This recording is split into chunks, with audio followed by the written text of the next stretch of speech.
સમગ્ર મામલો એવો હતો કે આજે સવારમાં કાલે સાંજનો ફોન આવ્યો કે કોંગ્રેસ કાર્યાલય મીટિંગ છે. આ મીટિંગમાં અમે સવારે જતા ત્યાં રાજકોટના ટોપ મોસ્ટ કોઈ આગેવાનો જોવા ન મળતા. પ્રદેશના નેતાઓ અમુક કોર્પોરેટરશ્રીઓ છે કોંગ્રેસી મૂળ કોંગ્રેસી છે એ કોઈ જોવા ન મળતા. મેં શહેર પ્રમુખશ્રીને પ્રશ્ન કર્યો કે ભાઈ કેમ આ મુખ્ય આગેવાનોને કોઈને બોલાવ્યા નથી. એટલે ઇન્દ્રનીલભાઈ વચ્ચે ઉભા થઈને જવાબ દીધો કે ભાઈ મારે અહીંયા કોને મારી મીટિંગ છે, મારે કોને બોલાવવા ન બોલાવવા એ મારે જોવાનું હોય. તો મેં કહ્યું તમારે તમારા નામથી ફોન કરવો જોઈએ કે ભાઈ ઇન્દ્રનીલભાઈની મીટિંગ છે એવું ફોન કરવો જોઈએ તો અમે પણ ના આવે.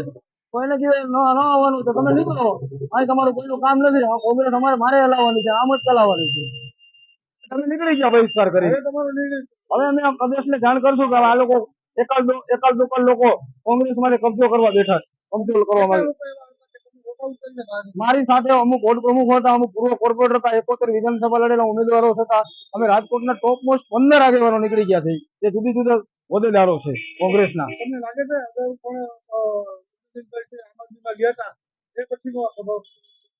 સ્વભાવ તો એનો પહેલેથી જ આવો છે.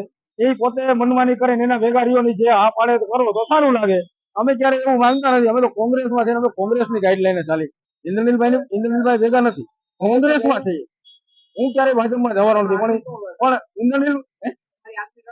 ઇન્દ્રનીલભાઈની ગણતરી એવી છે કે આ બધા નડતા માટે ભાજપમાં વ્યા છે એવું એ વિચારે છે. પણ અમે નથી જવાના. અમે તો કોંગ્રેસના સૈનિક છીએ.